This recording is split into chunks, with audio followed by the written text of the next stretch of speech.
Hello दोस्तों, आज मैं इस वीडियो में बात करूंगा कि जो different types of company registration होते हैं उनके बारे में डिटेल में डिस्कशन करेंगे। लाइक कि प्रोप्राइटरशिप क्या होती है, ओपीसी प्राइवेट लिमिटेड क्या होती है, आपकी पार्टनरशिप हो गया, एलएलपी हो गया या नॉर्मल प्राइवेट लिमिटेड कंपनी के बारे में डिटेल में डिस्कशन करेंगे, राइट। एंड लास्ट में उनका कंपैरिजन भी करेंगे so that as a businessman आपको क्लियर रहे कि किस टाइप का रजिस्ट्रेशन आपके लिए बेस्ट ऑप्शन है। ठीक है। पहले मैं आपको वन बाई वन बताऊंगा कि प्रोप्राइटरशिप, देन फिर आएंगे ओपीसी के लिए, then partnership, then LLP and last में प्राइवेट लिमिटेड के बारे में डिस्कशन करेंगे, राइट। यहाँ बेसिकली हमने लिखा हुआ है कि हम किस किस पॉइंट पे डिस्कशन करेंगे कंपनी के रिगार्डिंग, राइट। पहला हमारा पॉइंट है सेपरेट लीगल एंटिटी। देखिए, सेपरेट लीगल एंटिटी का मतलब ये होता है जैसे आप बिजनेसमैन हैं एंड आप एक नई कंपनी खोलने जा रहे हैं, राइट। यहाँ हम ये चेक करते हैं कि आप मतलब बिजनेसमैन और उसकी कंपनी वो अलग पर्सन ट्रीट किए जाएंगे या नहीं।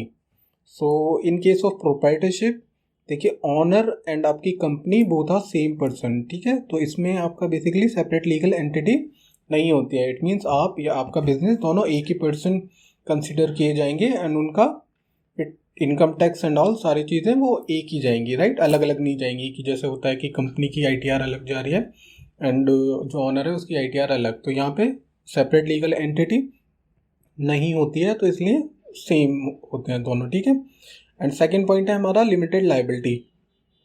ठीक है, देखिए लिमिटेड लाइबिलिटी का मतलब ये होता है कि इन केस कंपनी पे कोई लाइबिलिटी आ गई, लेट सपोज कंपनी की वैल्यू है आपका 1 CR, ठीक है, एंड कंपनी पे कोई क्लेम आ गया 2 CR का, मे बी कोई केस कर दे या कुछ भी हो जाए, तो उस केस में जो लाइबिलिटी होती है प्रोप्राइटरशिप में वो अनलिमिटेड होती है।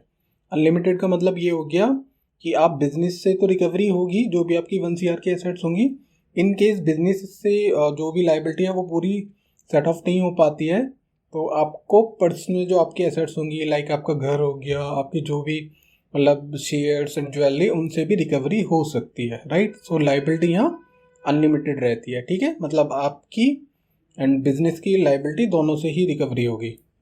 थर्ड हमारा पॉइंट है ससेशन या गोइंग कंसर्न। बेसिकली इस पॉइंट का मतलब है, लेट सपोज इन केस जो भी ऑनर है बिजनेस का प्रोप्राइटरशिप में, उसके साथ कुछ मिस हैपनिंग हो जाती है, तो लाइक उनकी डेथ हो गई, ठीक है, या वो इस सिचुएशन में हो गई कि बिजनेस कैरी नहीं कर पा रहे हैं, ठीक है, अनसाउंड माइंड हो गए हैं, तो उस केस में क्या होता है, बेसिकली ऑनरशिप जो होगी इसकी कंपनी को कांट बी ट्रांसफर्ड।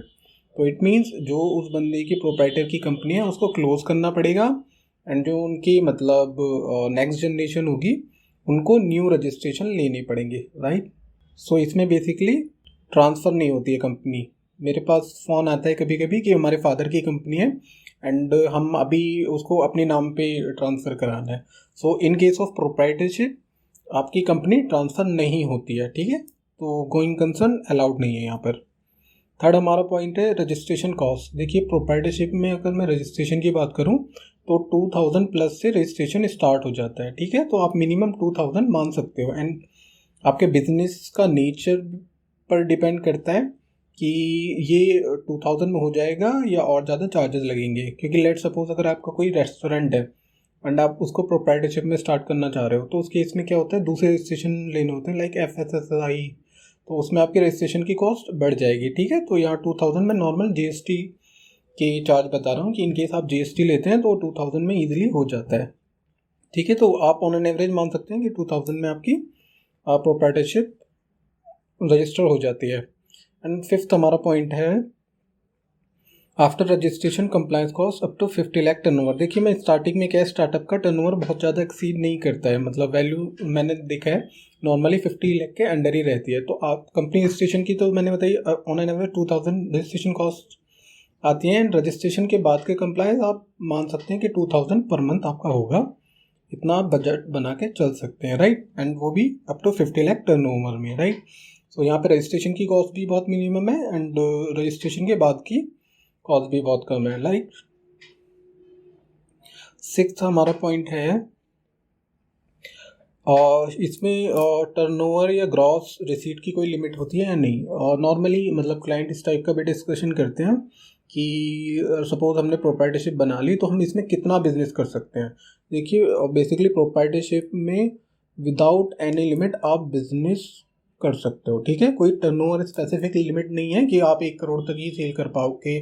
सो आप कितना भी इसमें बिजनेस कर सकते हो प्रोप्राइटरशिप में, ठीक है। एंड सेवन्थ हमारा पॉइंट है नेम प्रोटेक्शन। सो प्रोप्राइटरशिप में बेसिकली नेम का अप्रूवल नहीं होता है, जो भी आप नाम बोलते हो उसी के बेस पे रजिस्ट्रेशन हो जाता है अनटिल अनलेस वो किसी बड़ी ब्रांड से मैच नहीं कर रहा हो, ठीक है। तो सेम वे में लेट सपोज आपने ABC अपनी कंपनी का नाम रखा, ठीक है, प्रोप्राइटरशिप में।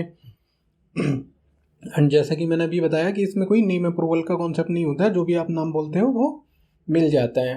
एंड सेम वे में अगर कोई दूसरा बंदा भी चाहे सेम नेम को अप्लाई कर सकता है अपने प्रोप्राइटरशिप रजिस्ट्रेशन के लिए, ठीक है। तो आपको यहाँ पे नेम का प्रोटेक्शन नहीं मिलता है प्रोप्राइटरशिप में, ठीक है। वो अलग मैटर है कि आप ट्रेडमार्क लेके आपकी कंपनी के नेम को प्रोटेक्ट कर सकते हो, ठीक है। तो यहाँ पे ट्रेडमार्क का रोल रहता है बेसिकली, ठीक है। एंड 8th हमारा पॉइंट है नॉमिनेशन, ठीक है। बेसिकली नॉमिनेशन का मतलब ये हो गया इन केस अगर प्रोप्राइटर की डेथ हो जाती है तो उस केस में क्या होगा। जैसे मैंने आपको ऊपर बताया था कि इन केस प्रोप्राइटर की डेथ हो गई तो कंपनी को बंद ही करना पड़ता है। उनकी जो नेक्स्ट जनरेशन होगी उनको नए रजिस्ट्रेशन लेने पड़ते हैं अपने नाम से, या वो डिपेंड करता है किस टाइप का रजिस्ट्रेशन लेंगे। तो इसमें नॉमिनेशन का कोई चक्कर नहीं होता है, राइट। एंड हमारा 9th पॉइंट है नंबर ऑफ डायरेक्टर या पार्टनर। देखिए जैसे कि ये सिंगल ऑनरशिप है मैंने आपको बताया, तो इसमें डायरेक्टर या पार्टनर का चक्कर नहीं रहता है। जो भी प्रोप्राइटर मतलब ऑनर है सिर्फ वही रहते हैं, ठीक है। And number of share holder, देखिए प्रोप्राइटरशिप जैसे कि मैंने आपको ऑलरेडी बताया है कि इसमें बेसिकली जो ऑनर होता है बिजनेसमैन वही 100% ऑनर होता है। तो इसमें शेयर होल्डर का भी कॉन्सेप्ट नहीं होता है। मतलब आप ये नहीं कह सकते कि 50% का मैं ऑनर मैं हूँ एंड 50% का मेरा भाई या जो भी आपका बिजनेस पार्टनर है, क्योंकि अगर आप प्रोप्राइटरशिप में जाएंगे तो सिंगल पर्सन ही ओनर होगा एंड 100% वही ऑनरशिप होगी उसकी, ठीक है। एंड 11 देखिए मैनेजमेंट बॉडी। अगर मैं कंपनी के मैनेजमेंट की बात करूं तो proprietor is the sole person, ठीक है। तो proprietor is the sole person who manages the firm affairs. देखिए जो अल्टीमेट लायबिलिटी है मैनेजमेंट की वो प्रोप्राइटर की होती है जो कि ऑनर है, राइट। सो वैसे वो प्रैक्टिकली मैनेजर्स एंड ऑल दूसरे मतलब स्टाफ को अपॉइंट कर सकते हैं, बट अल्टीमेट लायबिलिटी प्रोप्राइटर की ही होती है मैनेज करने की, राइट। वो अपनी लायबिलिटी को शिफ्ट नहीं कर सकते हैं। एंड इसमें 12 पॉइंट है ऑडिट एप्लीकेबिलिटी। देखिए प्रोप्राइटरशिप में क्या होगा, कोई ऑडिट नहीं होता है, ठीक है। इसका ऑडिट तभी होगा जब आपका जो टर्नओवर है मतलब सेल्स आपकी है वो 1 CR क्रॉस करेगी, ठीक है। एंड उसमें भी कंडीशन है कि किसी किसी सिचुएशन में 2 CR पे भी ऑडिट होता है। तो इन जनरल मैं बता रहा हूँ अगर 1 CR आपका क्रॉस करता है तो most of the cases audit कराते ही हैं क्लाइंट। थर्ड हमारा पॉइंट है ट्रांसपेरेंसी। देखिए इसमें basically transparency in the sense मैं बात कर रहा हूँ कि कोई अगर आपकी कंपनी के नाम को ऑनलाइन सर्च करता है तो आप ऑनलाइन कितना अवेलेबल है, ठीक है। तो इस केस में क्या होता है प्रोप्राइटर का कोई बहुत ज़्यादा ऑनलाइन डिटेल नहीं होती है गवर्नमेंट की साइट से। जैसे अपना प्राइवेट लिमिटेड में क्या होता है मिनिस्ट्री ऑफ कॉर्पोरेट अफेयर्स की साइट पे प्राइवेट लिमिटेड का पूरा डिटेल आती है, लाइक कि कंपनी का नाम क्या है, कब बनी, कौन डायरेक्टर है, एड्रेस क्या है। But in case of proprietor बहुत ज़्यादा डिटेल ऑनलाइन अवेलेबल नहीं होती है, बहुत लिमिटेड मतलब इन्फॉर्मेशन होती है, तो ट्रांसपेरेंसी लो होती है यहाँ पर, ठीक है। फोर्थ हमारा होता है लिक्विडेशन या क्लोजर। देखिए इन केस हमें प्रोप्राइटरशिप को बंद करना है, ठीक है। तो इसमें क्या है on the death of proprietor, अगर प्रोप्राइटर की डेथ हो गई तो बिजनेस 100% क्लोज होना है, बिकॉज इसमें कोई इसको कैरी फॉरवर्ड नहीं कर सकता है बिजनेस को उनके बच्चे या और कोई दूसरा पर्सन, ठीक है, क्योंकि इसमें गोइंग कंसर्न कॉन्सेप्ट नहीं चलता है। ये जब तक प्रोप्राइटर बिजनेस कर रहे हैं उसके बाद उनको क्लोज ही करना पड़ेगा इन case of death. So next हमारा पॉइंट है पैन कार्ड। देखिए इसमें क्या होता है बेसिकली प्रोप्राइटरशिप में आपकी कंपनी का सेपरेट पैन कार्ड नहीं आता है। जैसे कि मैंने ऊपर आपको ऑलरेडी बताया हुआ है कंपनी एंड बिजनेसमैन दोनों सेम पर्सन होते हैं। जो पर्सनल पैन कार्ड होगा मतलब आपका लाइक आप कोई कंपनी ओपन करना चाह रहे हैं प्रोप्राइटरशिप में, तो जो आपका पर्सनल पैन कार्ड होगा उसी पे रजिस्ट्रेशन हो जाते हैं, चाहे वो अपना GST का हो, FSSAI हो या कोई भी दूसरे रजिस्ट्रेशन हो, तो वो अपना आपके पर्सनल पैन कार्ड पर ही होते हैं और आपकी एंड कंपनी की एक ही रिटर्न जाती है उसमें, क्योंकि पैन कार्ड एक ही है, राइट। एंड देखिए 15 पॉइंट हो गए। अभी मैं चलता हूँ नेक्स्ट पेज पर। तो नेक्स्ट हमारा है इनकम टैक्स रेट। देखिए प्रोप्राइटरशिप में बेसिकली इनकम टैक्स की बात करूँ, इनकम टैक्स रेट की, तो इसमें स्लैब रेट होते हैं। स्लैब रेट का मतलब है लाइक मतलब डिफरेंट कैटेगरीज होती हैं टैक्स रेट की। लाइक 2.5 तक तो आपका नील टैक्स है, ठीक है। एंड आपका मान के चलिए कि नेक्स्ट 2.5 तक आपका 5% हो जाएगा, एंड नेक्स्ट 5 का आपका 20% हो जाएगा। तो इस टाइप से मतलब कैटेगरी बनी हुई है कि 2.5 लाख तक आपका कोई टैक्स नहीं लेगा, उससे ऊपर आपका 5% लगाएंगे, उससे ऊपर फिर 20% लगाएंगे, 5, फिर अगर 10 लाख एक्सीड कर गया तो 30% लगाएंगे। एंड मतलब इसी टाइप से चलता है। तो इट मीन्स 2.5 लाख तक तो आपको टेंशन ही नहीं है इनकम टैक्स की, ठीक है। तो इस टाइप से इसमें इनकम टैक्स लगता है, चाहे वो आपकी बिजनेस इनकम है चाहे वो आपकी पर्सनल इनकम है, दोनों को कंबाइन करके, ठीक है। एंड देखिए ITR 17 पॉइंट है हमारा ITR फाइलिंग। आपकी जो इंडिविजुअल इनकम होगी, जो आपकी पर्सनल इनकम है, और आपकी जो कंपनी की इनकम होगी, उनको बेसिकली क्लब कर लिया जाएगा, ऐड कर लिया जाएगा, एंड सिंगल ITR आपकी फाइल की जाएगी, ठीक है। तो आपकी पर्सनल इनकम, कंपनी इनकम दोनों को ऐड करके उस पर टैक्स की कैलकुलेशन होगी, एंड सिंगल ITR ही आपकी फाइल होगी, राइट।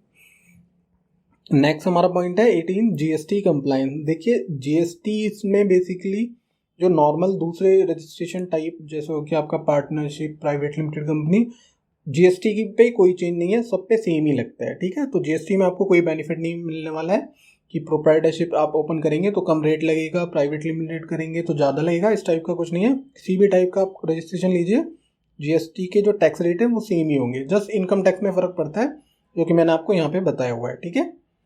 नेक्स्ट हमारा पॉइंट है governing law. Governing law in the sense कि अगर आप कंपनी बनाते हैं तो कौन सा एक्ट आप पे एप्लीकेबल होगा। देखिए प्रोप्राइटरशिप के केस में कोई स्पेसिफिक लॉ नहीं है, ठीक है। जिस भी टाइप का आप रजिस्ट्रेशन कराएंगे उसी टाइप के लॉ एप्लीकेबल हो जाएंगे। लाइक आपको GST रजिस्ट्रेशन कराना है, ठीक है, तो GST रजिस्ट्रेशन लिया एंड आप पे GST के लॉ एप्लीकेबल हो गए। एंड आपने FSSAI फूड का बिजनेस कर रहे हैं, FSSAI रजिस्ट्रेशन लिया तो FSSAI के रूल्स आप पे एप्लीकेबल हो गए। सो इट मीन्स कोई स्पेसिफिक लॉ नहीं है कि प्रोप्राइटर को कैसे गवर्न करना है। जिस भी टाइप का आप रजिस्ट्रेशन लेंगे उस टाइप के लॉ आप पे एप्लीकेबल हो जाएंगे। सो बेसिकली अगर मैं कंक्लूड करूँ इसको, प्रोप्राइटर को, अगर आपकी ओनरशिप सिंगल है, ठीक है, एंड बजट भी आपका लिमिटेड है, कभी स्टार्टिंग में होता है कि बजट हमारा बहुत लिमिटेड है तो रजिस्ट्रेशन तो जैसे एक मजबूरी में ले रहे हैं, तो सिंगल ओनरशिप, लिमिटेड बजट है, एंड जो आपका एक्सपेंशन का प्लान है वो भी लिमिटेड है। जैसे लाइक होते हैं ना, किराना स्टोर हो गए, आपका कोई रिपेयरिंग सेंटर हो गया, सैलून्स हो गए, उस टाइप के जो ये बिजनेस मॉडल होते हैं वो लिमिटेड होते हैं। लाइक जो किराना स्टोर है तो उसको अपने एरिया में ही सप्लाई करना है, तो उसका एक्सपेंशन का जो प्लान है वो लिमिटेड है, ग्रोथ लिमिटेड है, ठीक है। एंड उसको है कि कल को मतलब उसकी डेथ के बाद ये बिजनेस किसको हैंड ओवर करना है, मतलब रजिस्ट्रेशन में, पेपर फॉर्मेलिटीज में, क्योंकि मैंने बताया इसमें ट्रांसफर नहीं होता है। तो अगर उस टाइप का सीन है तो proprietorship is the best option. अगर मैं देखिए प्रोप्राइटरशिप के एग्जांपल दूँ तो आपने लोकल में देखा होगा, किराना स्टोर हो गए, सैलून्स हो गए, एंड आपका कोई रिपेयरिंग सेंटर, फ्रिज, AC, इस टाइप से रिपेयर आपने देखी होंगी शॉप्स खुली होती हैं। तो वो लोग बेसिकली प्रोप्राइटरशिप में ही काम कर रहे होते हैं। वो अलग मैटर है कि कोई अपनी प्रोप्राइटरशिप को रजिस्टर करा लेता है, कोई नहीं कराता, बट सिंगल ऑनरशिप में वो प्रोप्राइटरशिप ही कहलाती है, राइट। सो आई होप मैंने प्रोप्राइटरशिप को डिटेल में एक्सप्लेन किया है एंड आपको ये सारा कुछ समझ आया होगा। देखिए अगर मैं नेक्स्ट रजिस्ट्रेशन की बात करूं तो नेक्स्ट जो रजिस्ट्रेशन के बारे में डिटेल में बताऊंगा वो होगा OPC रजिस्ट्रेशन, ठीक है।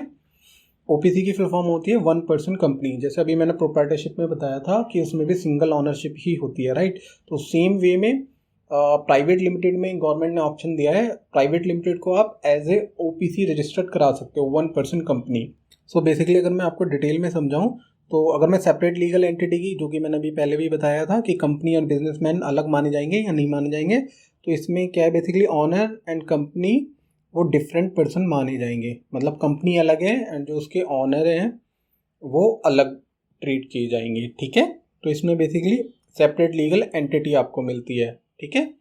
एंड लाइबिलिटी की बात करूं तो इसमें लाइबिलिटी लिमिटेड होती है। इट मीन्स ये हो गया कि जैसे मैंने ऊपर बताया कि सेपरेट लीगल एंटिटी होती है, तो मतलब बिजनेसमैन अलग है एंड उसकी कंपनी अलग, मतलब पर्सन ट्रीट किए जाते हैं इन द आइज ऑफ लॉ। तो इन केस कंपनी पे कोई लाइबिलिटी आ जाती है, ठीक है, तो बिजनेस पे कोई लाइबिलिटी आ रही है और यहाँ पे मैंने बताया कि दोनों डिफरेंट पर्सन है।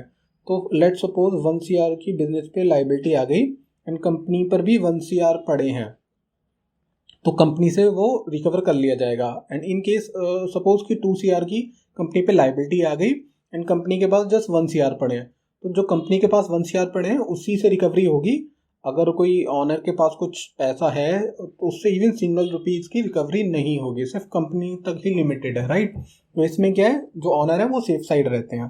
तो ससेशन या गोइंग कंसर्न की बात करूं, देखिए ownership of the company can't be transferred. देखिए कंपनी क्या है, ये इसमें सिंगल ऑनर होता है जैसे मैंने बताया, बट वो उसकी ऑनरशिप को आप ट्रांसफर नहीं कर सकते हो, वही ऑनर रहेंगे, ठीक है। रजिस्ट्रेशन कॉस्ट की मैं बात करूं तो इसमें लगभग 8,000 की आपकी रजिस्ट्रेशन कॉस्ट आती है OPC रजिस्ट्रेशन में, ठीक है। एंड रजिस्ट्रेशन के बाद के कंप्लाइंस की बात करूं अप टू 50 लाख टर्नओवर, तो इसमें आप मान के चलिए 3,500 के आसपास का आप एक्सपेक्ट कर सकते हैं कि अप टू 50 लाख में इजीली कंप्लाइंस हो जाएंगे। Turnover and gross asset limit की बात करूं, देखिए इसमें क्या है, नो नीड ऑफ कन्वर्ट। पहले क्या होता था, इसमें टर्नओवर लिमिट थी OPC में कि आप मैक्सिमम 2 करोड़ तक का सेल कर सकते हैं, उसके बाद आपको नॉर्मल प्राइवेट लिमिटेड में कन्वर्ट करना पड़ेगा। बट अभी गवर्नमेंट ने वो लिमिट हटा दिया है, तो अभी क्या है, टर्नओवर की कोई लिमिट नहीं है, एंड कोई लिमिट नहीं है तो आपको कन्वर्जन कराने की ज़रूरत भी नहीं है कंपनी का प्राइवेट लिमिटेड में, ठीक है। सो ये इंपॉर्टेंट बेसिकली अपडेट है।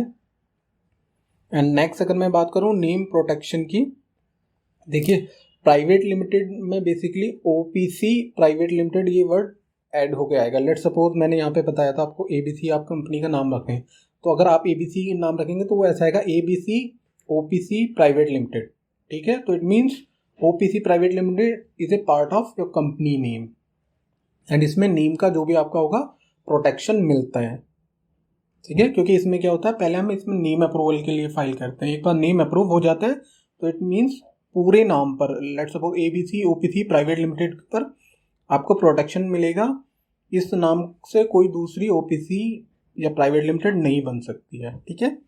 नॉमिनेशन की बात करूं तो इसमें मैंडेटरी नॉमिनेशन है। देखिए नॉमिनेशन का मतलब ये हो गया, जैसे मैंने यहाँ बताया OPC में सिंगल ऑनरशिप रहती है, ठीक है। तो इन केस उनको कुछ मिसहैपनिंग होगी उनके साथ या उनकी डेथ हो जाती है, जो इसमें नॉमिनी ऐड होंगे, जैसे आप बैंक अकाउंट में अपने नॉमिनी ऐड करते हैं ना, या दूसरी पॉलिसीज़ वगैरह लेते हैं, इंश्योरेंस वगैरह, उसमें नॉमिनी ऐड होते हैं। तो उसमें क्या होता है, इन केस ऑफ मिसहैपनिंग जो नॉमिनी होगा वो सारी फॉर्मेलिटीज़ करेंगे एंड बेनिफिट उनको मिलेगा जो भी रहता है उनके अकाउंट्स एंड ऑल दूसरी चीज़ें। तो सेम वे में OPC में भी क्या रहेगा, OPC में आपका जो भी नॉमिनी होगा वो कंपनी को आगे रन करेगा, ठीक है।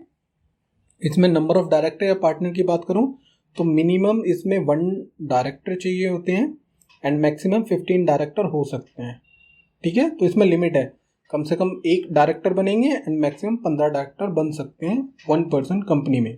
देखिए नाम में तो लिखा है 1 पर्सन कंपनी, तो 1 पर्सन कंपनी का मतलब ये नहीं है कि कंपनी एक ही बंदा चलाएगा, उसका कोई स्टाफ नहीं हो सकता, कोई मैनेजमेंट नहीं हो सकता।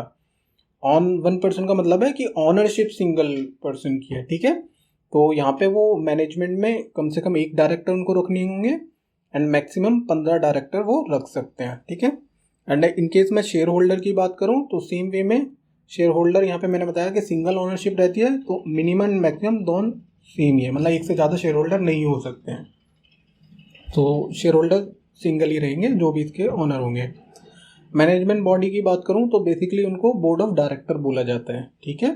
तो देखिए मैनेजर अलग चीज़ होती है, डायरेक्टर अलग चीज़ है। डायरेक्टर का मतलब है वो ऑफिशियली अपॉइंट हो रहे हैं एज ए डायरेक्टर, ठीक है। उनकी detail basically ministry of corporate affairs को भी जाते हैं एंड वो अपनी डिटेल ऑनलाइन चेक भी कर सकते हैं कि इस कंपनी में मैं डायरेक्टर हूँ। बट जो दूसरे होते हैं just for formality manager and उस टाइप की डेजिग्नेशन दे दी जाती हैं, उनका कोई मिनिस्ट्री ऑफ कॉर्पोरेट अफेयर्स पे फॉर्मेलिटीज़ नहीं होती हैं, ठीक है। But in case of director सारी डिटेल ऑनलाइन देनी होती है कि कौन कौन डायरेक्टर है, because director is the ultimately responsible for the affairs of the company.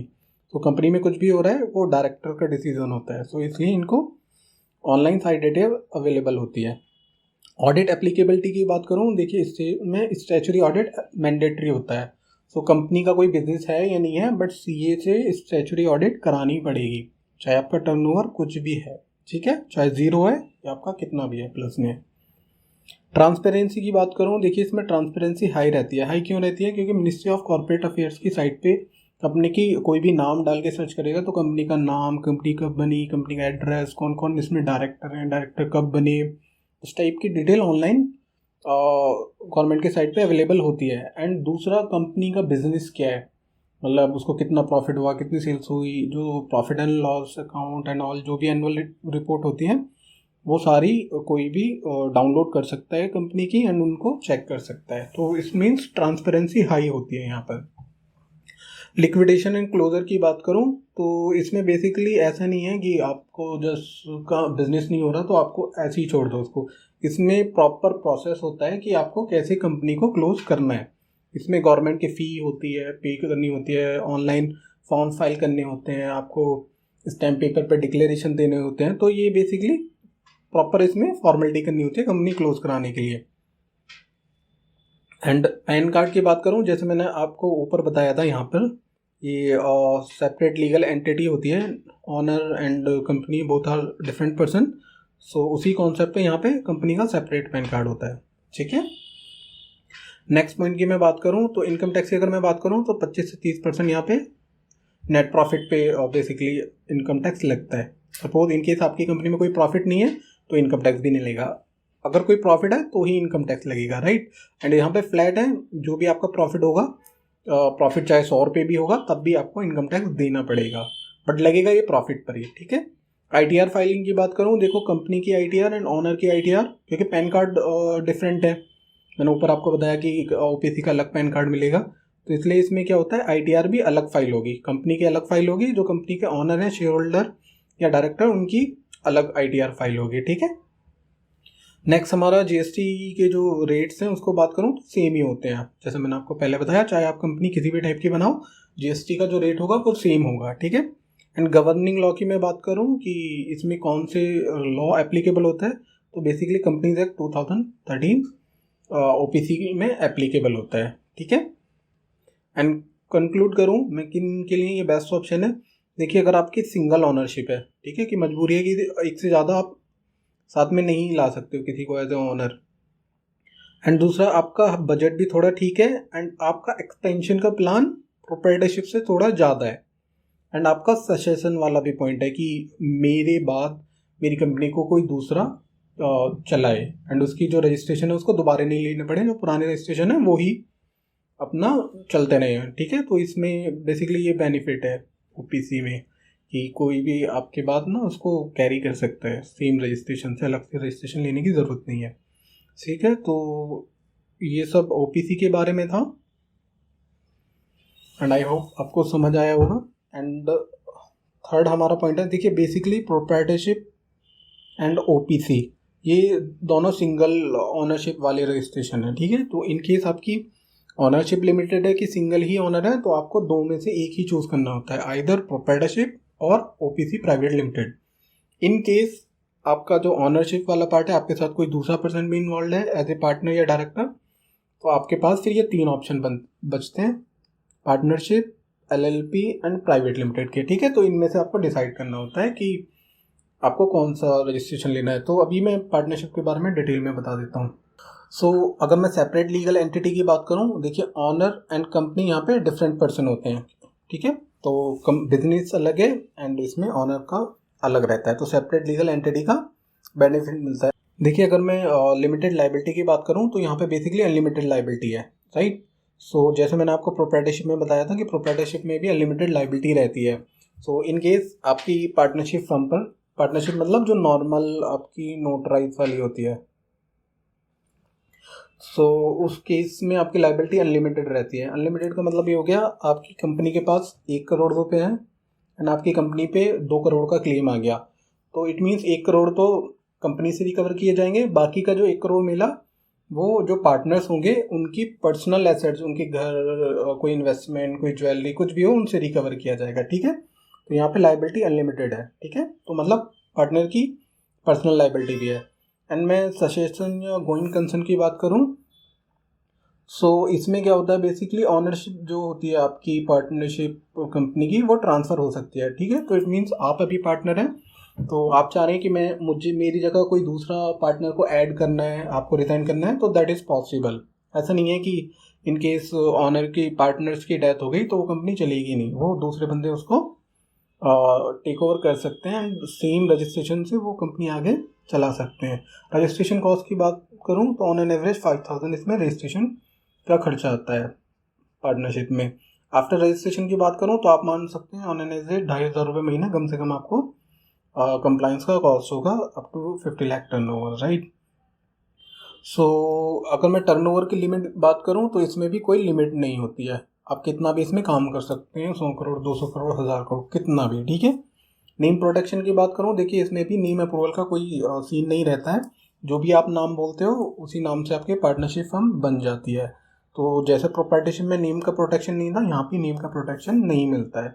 जो आप अपनी कंपनी का नाम रखेंगे सेम दूसरा पर्सन भी उसी नाम से पार्टनरशिप या दूसरे बिजनेस चला सकता है, ठीक है। जस्ट आपके पास ट्रेडमार्क वाला ऑप्शन होता है कि आप ट्रेडमार्क के थ्रू प्रोटेक्शन ले सकते हो नेम का। नॉमिनेशन की बात करूं तो इसमें एप्लीकेबल नहीं होता है, जो पार्टनर होते हैं वही इसमें जस्ट ऑनर होते हैं, ठीक है, नॉमिनेशन नहीं होता है। नंबर ऑफ पार्टनर या डायरेक्टर की बात करूं तो देखिए इसमें मिनिमम कम से कम 2 पार्टनर आपके होने चाहिए, मैक्सिमम 15 या उससे ज़्यादा भी पार्टनर हो सकते हैं, ठीक है। सो मिनिमम इज मैंडेटरी कि 2 ही होने चाहिए।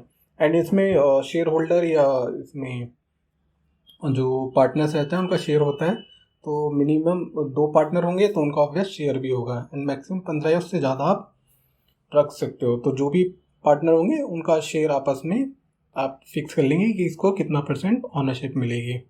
देखिए अगर मैं मैनेजमेंट बॉडी की बात करूं, जो पार्टनर्स होते हैं वो अल्टीमेटली मैनेजमेंट के लिए रेस्पॉन्सिबल होते हैं, ठीक है।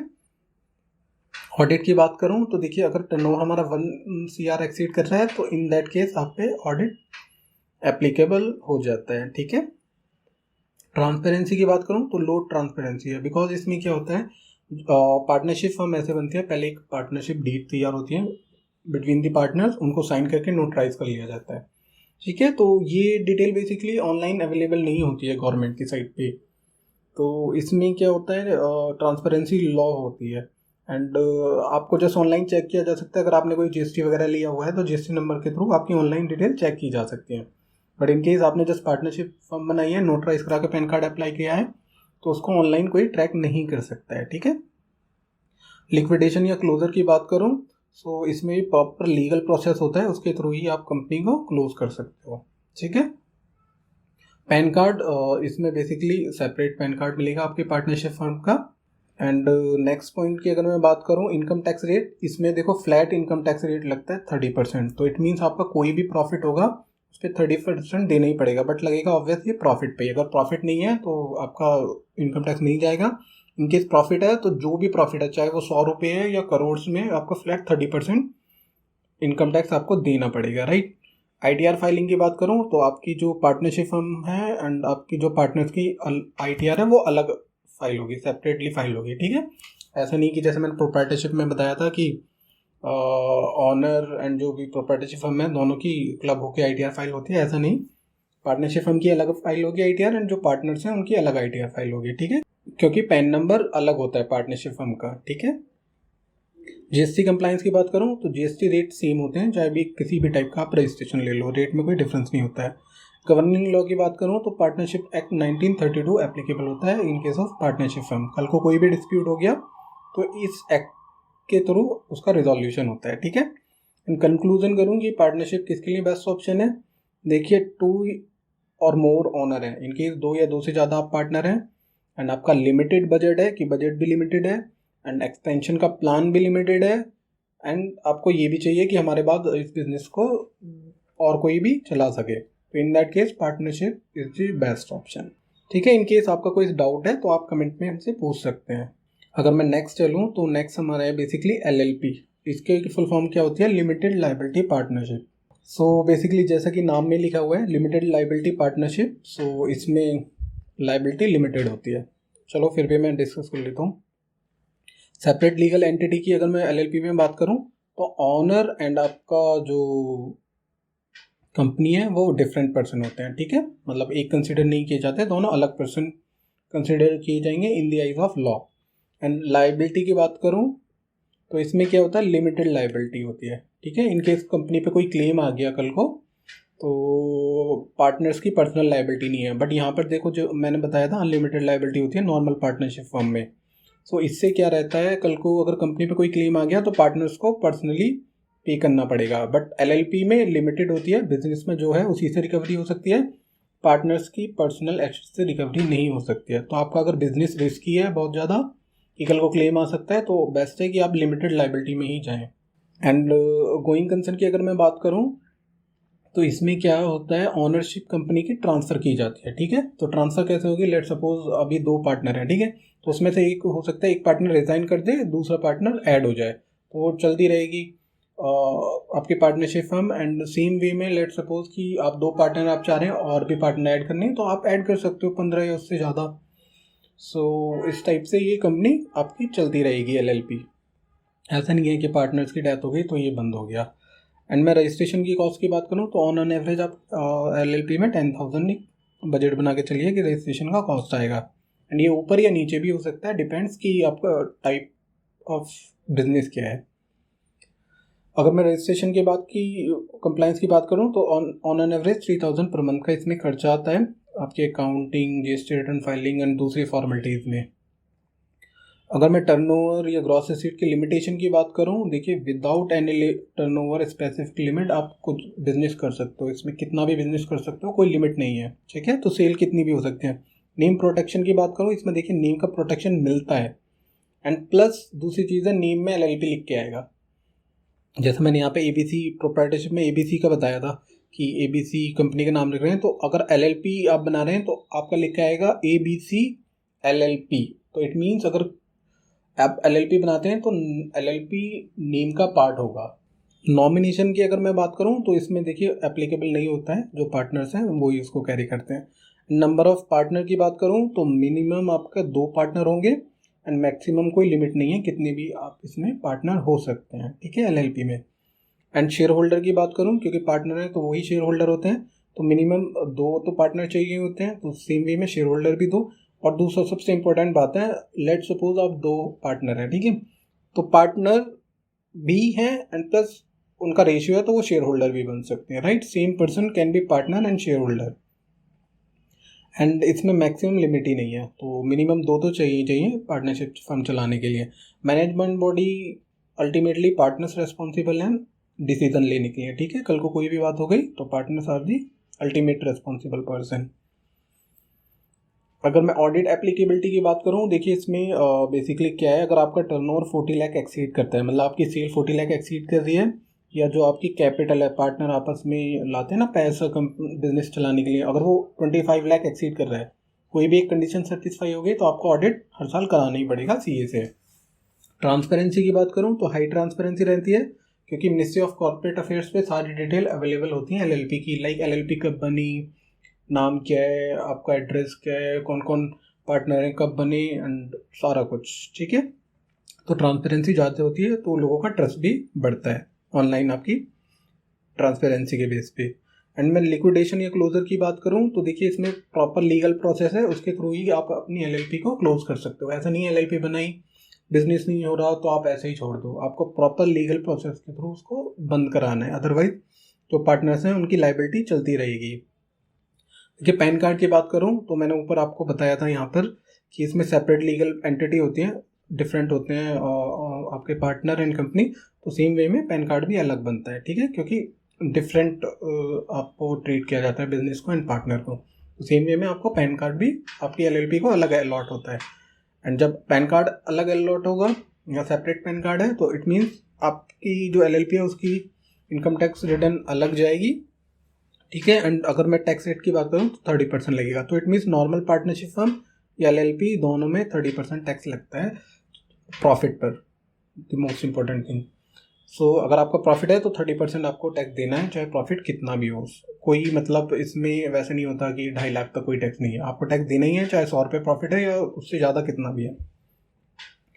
एंड आईटीआर फाइलिंग की बात करूं तो जैसे मैंने आपको पहले बता दिया है, कंपनी की आईटीआर एंड जो ऑनर मतलब पार्टनर्स की आईटीआर वो सेपरेट ही फाइल होगी, अलग अलग फाइल होगी, ठीक है। जीएसटी कंप्लायंस, जीएसटी में कोई डिफरेंस नहीं है, सेम ही रहता है, ठीक है। जो रेट होंगे जीएसटी के वो सेम ही रहेंगे, आप कोई भी रजिस्ट्रेशन ले लीजिए। एंड गवर्निंग लॉ की बात करूँ देखिए तो लिमिटेड लाइबिलिटी पार्टनरशिप एक्ट 2008 है, इसके थ्रू इसके मैटर सॉल्व होते हैं कि क्या करना है क्या नहीं करना, उस टाइप की चीज़ें, ठीक है। एंड लास्ट अगर मैं कंक्लूजन करूँ, देखिए आपका 2 या 2 से ज़्यादा बंदे हैं आप जो मिलकर काम करना चाह रहे हैं, प्लस बजट भी थोड़ा ज़्यादा है आपका, एंड एक्सपेंशन का प्लान भी अच्छा है, एंड आपको ये भी करना है कि कल को हमारी जगह दूसरे इसको, आपकी जो नेक्स्ट जनरेशन है या आपके और कोई फ्रेंड सर्कल में इसको बिजनेस को चलाएं, तो आप फिर LLP चूज़ कर सकते हैं। ठीक है, इन केस LLP के रिगार्डिंग कोई आपके क्वेरी है तो आप कमेंट में डाल सकते हैं, will try to answer. Last हमारा पॉइंट है प्राइवेट लिमिटेड रजिस्ट्रेशन। ठीक है, सो बेसिकली प्राइवेट लिमिटेड की अगर मैं बात करूँ डिटेल में, सो एक एक करके करते हैं। अभी पहले मैं सेपरेट लीगल एंटिटी के पॉइंट पे बात करूँगा। ठीक है, सो इसमें क्या रहता है, owner and company different person consider किए जाते हैं। ठीक है, तो दोनों in the eyes of law अलग पर्सन है, कंपनी अलग है, कंपनी के जो ऑनर है वो अलग है। ठीक है, लाइबिलिटी की बात करूँ तो यहाँ पे लिमिटेड लाइबिलिटी होती है। इट मीन्स कंपनी पे कोई क्लेम आ गया तो डायरेक्टर या शेयर होल्डर पर्सनली लाइबल नहीं है उस क्लेम को पे करने के लिए। बट जहाँ अनलिमिटेड लाइबिलिटी होती है like partnership firm and proprietorship, वहाँ पार्टनर्स की जो पर्सनल एसेट्स है उससे रिकवरी होती है। ठीक है, but in case of private limited company limited liability होती है, डायरेक्टर या शेयर होल्डर पर्सनली पे करने के लिए लाइबल नहीं है। गोइंग कंसर्न की बात करूं, देखिए owner of the company can be transfer, ownership आपके ट्रांसफर हो जाएगी। अगर आप कंपनी को दूसरे को हैंड ओवर करना चाह रहे हैं तो उनको शेयर ट्रांसफर कर सकते हो, राइट। रजिस्ट्रेशन की कॉस्ट की बात करूं तो ऑन एवरेज 10,000 इसमें रजिस्ट्रेशन कॉस्ट मान के चलिए प्राइवेट लिमिटेड में। एंड आफ्टर रजिस्ट्रेशन की बात करूं अप टू 50 लाख टर्नओवर, तो ऑन एवरेज 4,000 पर मंथ आपका चार्जेस आएंगे कंप्लाइंस के। उसमें अकाउंटिंग, GST एंड दूसरे बहुत सारे कंप्लाइंस होते हैं, वो सब इसमें कवर रहेंगे। एंड टर्नओवर की अगर लिमिट की बात करूं तो कोई लिमिट नहीं है, कितना भी आप बिजनेस कर सकते हो प्राइवेट लिमिटेड में। ठीक है, नेम प्रोटेक्शन की मैं अगर बात करूं, देखिए नेम का प्रोटेक्शन मिलता है, कोई भी नाम होगा, सेम नाम कोई दूसरी कंपनी नहीं खुल सकती है सेम नेम से, बट आपके नेम में प्राइवेट लिमिटेड नेम का पार्ट बनेगा आपकी। लेट्स सपोज ABC था, सो आपका अगर प्राइवेट लिमिटेड बनवाएंगे तो ABC प्राइवेट लिमिटेड आपका कंपनी का नाम होगा। It means private limited is a part of your company name. Number of अगर मैं 8 पॉइंट नॉमिनेशन की बात करूं तो यहाँ एप्लीकेबल नहीं है, जो शेयर होल्डर या डायरेक्टर है उनके थ्रू ही कंपनी चलती है। एंड नंबर ऑफ पार्टनर या डायरेक्टर की बात करूं तो कम से कम 2 पार्टनर इसमें चाहिए एंड मैक्सिमम 15 डायरेक्टर बन सकते हैं, तो minimum 2 director and maximum 15 director इसमें हो सकते हैं। नंबर ऑफ शेयर होल्डर की बात करूं तो मिनिमम 2 शेयर होल्डर चाहिए एंड मैक्सिमम 200 शेयर होल्डर हो सकते हैं। So it means 2 director and 2 share holder minimum requirement है। And same person can be director and share holder. Let suppose आप 2 मतलब बंदे हैं जो मिलके प्राइवेट लिमिटेड ओपन करना चाह रहे हैं, तो इसमें क्या है, आप दोनों ही डायरेक्टर रहेंगे एंड आप दोनों ही शेयर होल्डर भी रहेंगे। ठीक है, एंड शेयर होल्डर अलग से भी हो सकते हैं। ठीक है, लेट सपोज आप चाहने कि हम शेयर होल्डर बने, मतलब ऑनर बने, बट कंपनी के जो डायरेक्टर है मतलब डिसीजन मेकिंग बॉडी है वो दूसरे बंदे बने, तो that is also possible.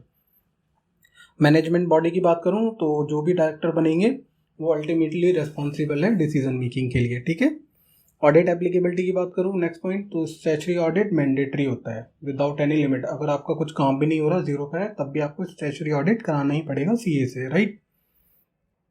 And transparency की बात करूं तो यहाँ हाई ट्रांसपेरेंसी होती है, क्योंकि जो भी कंपनी की डिटेल है मिनिस्ट्री ऑफ कॉर्पोरेट अफेयर्स की साइट पे अवेलेबल होती है, लाइक कंपनी का नेम, कंपनी कब बनी, एड्रेस क्या है, कौन कौन डायरेक्टर हैं, एंड उसकी फाइनेंशियल और इन्फॉर्मेशन भी होती है कि कंपनी ने कितना बिजनेस किया नहीं किया, वो कोई भी डाउनलोड कर सकता है, राइट। तो ट्रांसपेरेंसी हाई है, तो ट्रांसपेरेंसी की वजह से लोगों का ट्रस्ट भी रहता है प्राइवेट लिमिटेड पे। अगर कंपनी लिक्विडेशन या क्लोजर की बात करूँ तो इसमें प्रॉपर लीगल प्रोसेस है कि कंपनी को कैसे बंद करना है। ठीक है, तो आप ऐसा नहीं छोड़ सकते हैं कि जस्ट काम नहीं हो रहा तो कुछ कंप्लाइंस नहीं करना है, कंप्लाइंस करने एंड प्रॉपर जो लीगल प्रोसेस है उसके थ्रू आपको कंपनी क्लोज करानी पड़ेगी। पैन कार्ड की बात करूं तो इसमें जैसे मैंने ऊपर बताया कि ऑनर जो एंड आपकी कंपनी सेपरेट पर्सन है, सेम वे में कंपनी को अलग पैन कार्ड भी मिलता है। नेक्स्ट इसमें पॉइंट की बात करूं इनकम टैक्स की, तो देखिए इसमें 25 to 30% आपका इनकम टैक्स लगते हैं, बट वो लगेगा नेट प्रॉफिट पे। अगर कंपनी में नेट प्रॉफिट है तो ही टैक्स लगेगा, अगर प्रॉफिट नहीं आ रहा है स्टार्टिंग में तो कोई टैक्स नहीं लगेगा, राइट। बट ये रेट आपके फिक्स हैं। चाहे आपका कुछ भी प्रॉफिट रहे, 100 रुपीज़ भी होगा तो भी आपको टैक्स देना पड़ेगा, एंड उससे ऊपर जो भी होगा टैक्स देना ही पड़ेगा, राइट, नेट प्रॉफिट पर। ITR फाइलिंग की बात करूँ तो कंपनी की प्राइवेट लिमिटेड की ITR अलग जाएगी, एंड जो उसमें ऑनर होंगे उनकी ITR सेपरेटली फाइल होगी, ठीक है। GST रेट में सेम ही रहता है, आप कोई भी रजिस्ट्रेशन कराए, partnership, private limited, proprietorship, GST का रेट सेम ही रहेगा। एंड मैं गवर्निंग लॉ की बात करूँ तो इसमें बेसिकली कंपनीज एक्ट 2013 एप्लीकेबल होता है, तो जो भी इसमें रूल्स एंड रेगुलेशन है वो इसी एक्ट के थ्रू गवर्न होते हैं। अगर मैं कंक्लूजन करूँ तो बेसिकली ये बेस्ट ऑप्शन है अगर आप 2 या 2 से ज़्यादा ओनर हैं, एंड आपका बजट भी थोड़ा ठीक है, एंड आपका जो एक्सपेंशन का प्लान है वो बहुत अच्छा है, ठीक है, कि आप आगे प्लान कर रहे हैं कि आपको फंडिंग भी लेनी है, आपको बहुत एक्सपेंड करना है बिजनेस, एंड आपका वैसे प्लान है कि इस कंपनी को दूसरे भी आगे कैरी फॉरवर्ड करें आपकी जनरेशन। सो उस केस में private limited is the best option. I hope ये आपको सारा समझ आया होगा। इन केस आपकी कोई क्वेरी है तो आप मुझे कमेंट से पूछ सकते हैं। अभी मैं बात करूँगा कि कंपैरिजन, जो different types of company registration मैंने आपको बताया, like proprietorship, OPC limited, partnership हो गया, LLP हो गया, एंड प्राइवेट लिमिटेड, इसमें मैं कंपेयर करूँगा कि कौन सा बेस्ट ऑप्शन है। सो बेसिकली देखिए, सेलेक्ट करना कि कौन सा बेस्ट ऑप्शन है इतना इजी नहीं है, तो आपको सारे पॉइंट्स कंसिडर करने होंगे कि कौन सा किस रजिस्ट्रेशन में प्लस पॉइंट है एंड कौन सा नेगेटिव पॉइंट है, एंड अपना बजट एंड अपना फ्यूचर प्लान, उन सबको कंसिडर करने के ही बाद आपको डिसीजन लेना होता है, ठीक है, कि कौन सा कंपनी आपके केस में बेस्ट ऑप्शन है। सो देखिए मैंने क्या किया हुआ है, कलर्स किए हुए हैं। ग्रीन कलर्स का मतलब है कि ये दूसरे के कंपैरिजन में प्लस पॉइंट है, एंड जो मैंने रेड टाइप किया हुआ है सो इसका मतलब ये नेगेटिव पॉइंट है दूसरे के कंपैरिजन में। सो मैं एक एक करके डिस्कस कर लेता हूँ। देखिए सेपरेट लीगल एंटिटी की बात करूँ सो ये वाला प्रोप्राइटरशिप में नहीं होती सेपरेट लीगल एंटिटी, बट सभी में होती है, ठीक है। दूसरे में OPC, पार्टनरशिप, LLP या प्राइवेट लिमिटेड में सेपरेट लीगल एंटिटी होती है। अगर मैं लाइबिलिटी की बात करूँ, देखिए यहाँ पे अनलिमिटेड लाइबिलिटी रहती है कि पार्टनर्स या प्रोप्राइटरशिप को अपना पर्सनल जो भी ऑनर होंगे उनको पर्सनली लाइबिलिटी पे करनी होगी बिजनेस की यहाँ पर, बट जो OPC, LLP या प्राइवेट लिमिटेड कंपनीज हैं उसमें लाइबिलिटी लिमिटेड रहती है। तो इट मीन्स कंपनी पे कोई भी क्लेम आता है जो कंपनी पे नहीं कर पाती, सो उसमें पार्टनर या डायरेक्टर पर्सनली रेस्पॉन्सिबल नहीं है। सो बेसिकली लिमिटेड लाइबिलिटी आपको OPC, LLP and private limited में मिलेगी, एंड प्रोप्राइटरशिप या नॉर्मल पार्टनरशिप में नहीं है, ठीक है। एंड गोइंग कंसर्न की बात करूँ तो प्रोप्राइटरशिप में गोइंग कंसर्न नहीं मिलता है, बाकी आपकी कंपनी को आपकी नेक्स्ट जनरेशन या कोई थर्ड पर्सन उसको कैरी कर सकता है आपके बाद, ठीक है, चला सकता है उसको। रजिस्ट्रेशन कॉस्ट की बात करूँ, देखो कम जो मिनिमम कॉस्ट आती है वो प्रोप्राइटरशिप में आती है 2000। उसके बाद जो दूसरे रजिस्ट्रेशन में है, ठीक है, उसमें किसी में 8000, किसी में 5000, किसी में 10000, इस टाइप से रजिस्ट्रेशन कॉस्ट आती है। तो रजिस्ट्रेशन कॉस्ट में प्रोप्राइटरशिप कम से कम कॉस्ट आती है। आफ्टर रजिस्ट्रेशन की बात करूँ तो अगेन प्रोप्राइटरशिप में कंप्लाइंस कम होते हैं, तो इसलिए रजिस्ट्रेशन के बाद के जो कंप्लाइंस होते हैं उसकी कॉस्ट भी कम है 2000, बाकी में देखेंगे तो 3500, 2500, 4000 ऐसे कॉस्ट आती है। एंड ग्रॉस रिसीट या टर्नओवर लिमिट की बात करूँ तो सभी ग्रीन है, तो इट मीन्स कोई टर्नओवर लिमिट नहीं है, किसी में भी कितना भी बिजनेस कर सकते हो आप। नेम प्रोटेक्शन की बात करूँ तो देखिए यहाँ पर प्रोप्राइटरशिप में, नॉर्मल पार्टनरशिप में नेम प्रोटेक्शन नहीं मिलता है, बाकी OPC, LLP and private limited में आपको नेम प्रोटेक्शन मिलेगा। सेम नेम से कोई कंपनी नहीं बना सकता है। नॉमिनेशन की बात करूं तो प्रोप्राइटरशिप में नॉमिनेशन नहीं होता है, मतलब कोई आपकी नेक्स्ट जनरेशन या कोई भी आपका लीगल हेयर उसको नहीं चला सकता है आपके बिजनेस को, बट बाकी सब में है, ये ऑप्शन अवेलेबल है कि इसको चला सकते हैं, मतलब जो भी आपका नेक्स्ट जनरेशन होगी। नंबर ऑफ डायरेक्टर पार्टनर की बात करूँ, प्रोप्राइटरशिप में सिंगल ओनरशिप ही रहती है, तो यहाँ पे डायरेक्टर पार्टनर का क्वेश्चन नहीं आता, बट जो दूसरे रजिस्ट्रेशन है वहाँ पे डायरेक्टर या पार्टनर बन सकते हैं, ठीक है। शेयर होल्डर की बात करूँ तो यहाँ पे एप्लीकेबल नहीं होता है प्रोप्राइटरशिप में, बट दूसरी जो टाइप्स हैं कंपनी के वहाँ पे आपके शेयर होल्डर बन सकते हैं आपके साथ, ठीक है। मैनेजमेंट बॉडी की बात करूँ तो सोल प्रोप्राइटरशिप में प्रोप्राइटर ही मैनेज करता है, OPC में आप डायरेक्टर को रख सकते हो, आप पार्टनरशिप में पार्टनर हो सकते हैं मैनेज करने के लिए, एंड LLP में भी पार्टनर, एंड यहाँ पे नॉर्मल प्राइवेट लिमिटेड में बोर्ड ऑफ डायरेक्टर्स होते हैं जो कंपनी को मैनेज करते हैं। ऑडिट की बात करूँ, देखिए यहाँ पे 1 करोड़ एक्सीड होगा तो ही ऑडिट होगी प्रोप्राइटरशिप में। एंड पार्टनरशिप की बात करूँ तो भी 1 करोड़ से ऊपर पे होगी, बट आपकी ओपीसी में देखो मैंडेटरी होता है आपकी ऑडिट कराना, एंड स्टैट्यूटरी ऑडिट यहाँ पे प्राइवेट लिमिटेड में भी मैंडेटरी होता है। इसी वजह से इसकी रजिस्ट्रेशन के बाद की कंप्लाइंस की बहुत ज़्यादा होती है, ठीक है। एंड एलएलपी में भी लिमिटेड है ऑडिट का स्कोप, वो है कि अगर आपका ग्रॉस एसेट 40 लाख क्रॉस करेंगे एंड आपकी जो पार्टनर की कैपिटल है वो 25 लाख क्रॉस करेगी तो ही आपको ऑडिट कराना है, ठीक है।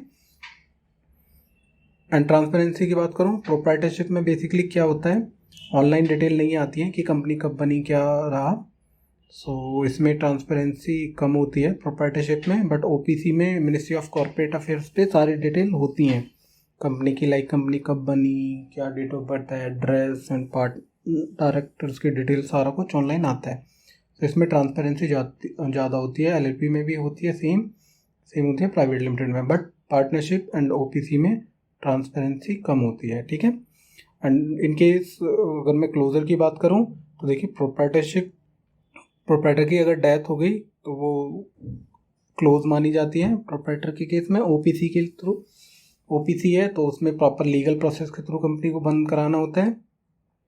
एंड पार्टनरशिप में भी प्रॉपर लीगल प्रोसेस है, ओपीसी में भी लीगल प्रोसेस है क्लोज कराने की, प्राइवेट लिमिटेड में भी प्रॉपर लीगल प्रोसेस है, उसी के थ्रू क्लोज किया जाता है, ठीक है। But in case of proprietorship death हो गई तो वो क्लोज हो जाती है, ठीक है। जो दूसरे रजिस्ट्रेशन होते हैं लाइक जीएसटी एंड आपके एफएसआई, उनके फॉर्मेलिटीज़ करने के लिए जो लीगल हेयर होंगे वो कर सकते हैं। पैन कार्ड की बात करूँ, प्रोप्राइटरशिप में सेम पैन कार्ड होता है, अलग से पैन कार्ड नहीं बनता। बाकी के जो टाइप्स ऑफ कंपनी है, ओपीसी, पार्टनरशिप, एलएलपी, सब में पैन कार्ड कंपनी का अलग होता है एंड ओनर का अलग होता है। नेक्स्ट पॉइंट की मैं बात करूँ, इनकम टैक्स रेट, देखिए सबसे कम इनकम टैक्स रेट लगते हैं प्रोप्राइटरशिप में, क्योंकि यहाँ पर स्लैब रेट होते हैं। स्लैब रेट का मतलब हो गया कि इसमें रूल होते हैं कि 2.5 लाख तक आपका नील टैक्स जाएगा, उससे ऊपर जो 2.5 लाख होगा, 2.5 लाख से ऊपर उस पर आपका 5% जाएगा, लेट्स सपोज, ठीक है।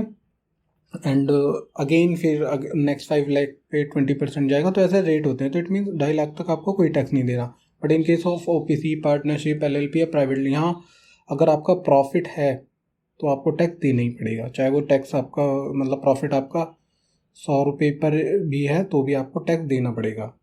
और जो भी प्रॉफिट होगा मतलब टैक्स देना ही है प्रॉफिट पे। इनकेस प्रॉफिट नहीं है तो आपको टैक्स नहीं देना।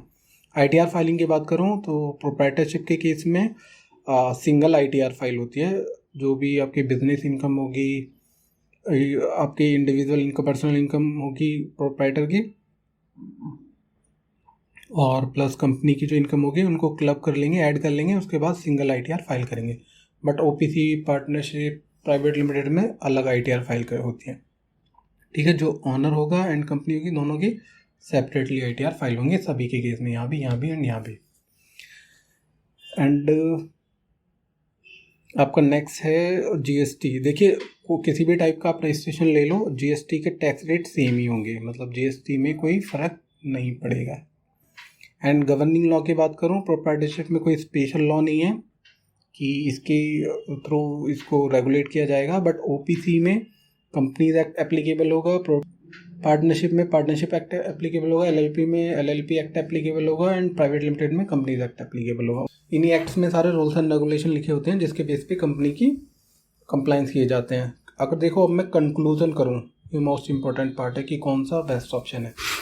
देखिए सिंपल आपके पास, मैं इसको 2 कैटेगरी में डिवाइड कर लेता हूँ, ये हो गया एंड ये हो गया। देखिए अगर आपको सिंगल ऑनरशिप है, सिंगल ऑनरशिप का मतलब ये हो गया आपको या किसी भी एक सिंगल पर्सन को बिजनेस करना है, दूसरा बंदा उसमें एज ए पार्टनर या शेयर होल्डर इन्वॉल्व नहीं होगा, बाकी वो एज ए एम्प्लॉई काम कर सकते हैं, ठीक है। तो इट मीन्स आपके पास 2 ही ऑप्शन है, या तो आप प्रोप्राइटरशिप लेंगे या फिर आप ओपीसी बनाएंगे। अगर सिंगल ओनरशिप है तो यही 2 ऑप्शन अवेलेबल हैं जिसमें मैंने आपको डिटेल में समझाया था। सो अब दोनों में से चूज़ कैसे करना है, अब चूज़ ऐसे करना है, लेट्स सपोज आपकी ओनरशिप तो सिंगल है ही, अगर आपका बजट लिमिटेड है, ठीक है, एंड प्लस एक्सपेंशन का प्लान भी लिमिटेड है कि आपको लाइक 1 CR तक ही मतलब सेल करना है या 2 CR तक ही सेल करना है, मतलब एक्सपेंशन बहुत ज़्यादा प्लान नहीं है एक्सपेंशन का। एंड ये भी आपको मैटर नहीं करता कि आपके बिजनेस को कल को आपके बच्चे टेक ओवर करें, मतलब सेम रजिस्ट्रेशन से उसको चलाएं, तो प्रोप्राइटरशिप बेस्ट ऑप्शन है, क्योंकि यहाँ पे खर्चा कम आता है, लिमिटेड बजट है, ठीक है ना, आपका काम चल जाता है। इन केस आपका ये भी प्लान है कि मेरी ऑनरशिप तो सिंगल है, बट थोड़ा ज़्यादा पैसा आप खर्च कर सकते हो, एंड आपका एक्सपेंशन का प्लान भी ठीक है कि हो सकता है आगे एक्सपेंड हो जाए, एंड ये भी आपका प्लान है कि जो मेरी कंपनी है इसको मेरे बच्चे चलाएं या और कोई थर्ड पर्सन इसको चलाए मेरे बाद, तो ओपीसी बेस्ट ऑप्शन है। एंड प्लस ओपीसी में ये भी बेनिफिट मिलता है, सारी आपकी ट्रांसपेरेंसी हाई होती है, क्योंकि गवर्नमेंट की साइट पे आपकी कंपनी की पूरी डिटेल होती है, कंपनी का नेम, एड्रेस, कब बनी, क्या हुआ, तो उससे लोगों का ट्रस्ट बनता है। लोगों का ट्रस्ट बनता है, अगर ये ट्रस्ट आपके बिजनेस बिल्डिंग में हेल्प करता है तो आप ओपीसी में जा सकते हो, ठीक है। एंड इन केस आपका इंटरनेशनल बिजनेस है तब भी मैं ओपीसी को ही रिकमेंड करूंगा, क्योंकि इंटरनेशनल आपके बायर होंगे, क्लाइंट होंगे, तो वो भी ऑब्वियस नेट पे सर्च करेंगे कि आपकी कंपनी के बारे में, तो इन दैट केस वो गवर्नमेंट की साइट पे साइट डिटेल होंगी, तो उससे ट्रस्ट बनेगा। अब मैं आता हूँ पार्टनरशिप, एलएलपी या प्राइवेट लिमिटेड में। देखिए इसमें क्या है, 2 और मोर पर्सन अगर आप हैं तो उसी केस में आप इन तीनों में से एक कंपनी चूज़ कर सकते हैं।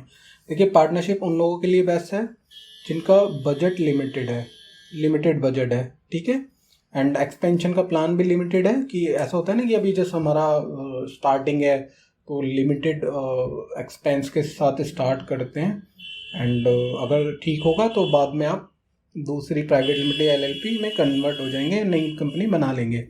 सो एलएलपी उन लोगों के लिए बेस्ट है जिनका लिमिटेड बजट है, ठीक है। एंड सो पार्टनरशिप बेसिकली उन लोगों के लिए बेस्ट ऑप्शन है जिनका लिमिटेड बजट है, ठीक है, एंड एक्सपेंशन का भी इतना प्लान नहीं है, एंड जो ऑनलाइन इसमें जैसे ट्रांसपेरेंसी कम होती है, गवर्नमेंट के साइट पे पार्टनरशिप की डिटेल लिमिटेड अवेलेबल होती है, सो उससे कोई फ़र्क नहीं पड़ता, तो आप पार्टनरशिप बनवा सकते हैं नॉर्मल। एलएलपी की बात करूं, देखिए नॉर्मल पार्टनरशिप और एलएलपी होती तो दोनों पार्टनरशिप है। एलएलपी बेसिकली क्या होता है, एलएलपी में एडवांटेज ये मिल जाता है कि जो एलएलपी में ट्रांसपेरेंसी ज़्यादा होती है, मिनिस्ट्री ऑफ कॉर्पोरेट अफेयर्स की साइट पे एलएलपी की कंप्लीट डिटेल मिल जाती है, लाइक कंपनी का नेम, एड्रेस, कंपनी कब बनी, कौन कौन पार्टनर है, एंड कंपनी का मतलब और भी डिटेल डाउनलोड कर सकते हैं, फाइनेंशियल स्टेटमेंट वगैरह। तो इससे क्या है, कंपनी पे एलएलपी पे ट्रस्ट बनता है कि ये लोग सही कर रहे होंगे, क्योंकि ऑनलाइन सारा डिटेल अवेलेबल है, कोई भी चेक कर सकता है कि लोग कंप्लाइंस वगैरह कर रहे हैं या नहीं, तो उससे ट्रस्ट बनता है। अगर ये फैक्टर आपके लिए इंपॉर्टेंट है तो आप एलएलपी में जा सकते हैं, बट इसमें क्या होता है, थोड़ा बजट का इशू रहता है कि ये पार्टनरशिप आपकी 5000 में बनी है तो ये मे बी 8000 10,000 में आपकी बने, ठीक है। And last private limited. देखिए प्राइवेट लिमिटेड बेसिकली उन लोगों के लिए बेस्ट ऑप्शन है जिनका business in future long term plan है, एंड बिजनेस में एक्सपेंशन के अच्छे परसेंटेज है। सो अगर आपका बजट थोड़ा ज़्यादा है, एंड प्लस आपका है कि मुझे तो ये बिज़नेस करनी ही करना है एनी हाउ, चाहे मुझे लॉस हो या प्रॉफिट हो, बट मुझे करना यही है, सो इन दैट केस आप प्राइवेट लिमिटेड में जा सकते हो, क्योंकि इसमें एक्सपेंशन आप इजीली कर सकते हो, फंडिंग ले सकते हो, एंड आपके बाद आपकी कंपनी को आपके बच्चे भी चला सकते हैं, जो भी आपकी नेक्स्ट जनरेशन होगा, ठीक है। So private limited basically best option है कंपनी रजिस्ट्रेशन के लिए, बट इसमें एक नेगेटिव पॉइंट है कि इसमें खर्चा थोड़ा ज़्यादा आता है, मतलब 4-5 हज़ार रुपये महीने आपकी कंप्लाइंस फीस हो जाएगी, एंड प्लस रजिस्ट्रेशन में भी 8-10 हज़ार रुपये का खर्चा आता है। तो प्राइवेट लिमिटेड बेस्ट ऑप्शन तभी है जब आपका लॉन्ग टर्म प्लान है कि मुझे ये बिज़नेस करना ही है और अच्छे लेवल पे करना है, मतलब एक्सपेंशन का अच्छा हुआ है। सो आई होप मैं आपको ये सब क्लियर कर पाया, but it is not simple कि आप इजीली डिसीजन ले पाएँ कि कौन सा रजिस्ट्रेशन का टाइप बेस्ट ऑप्शन है। आप डिटेल में इसको स्टडी कीजिए। इन केस आपको कोई क्वेरी होती है तो आप कमेंट बॉक्स में पूछ सकते हैं, मैं उसका रिप्लाई करने की कोशिश करूँगा, ठीक है। आई होप ये वीडियो आपको अच्छा लगा होगा। Thank you for watching this video.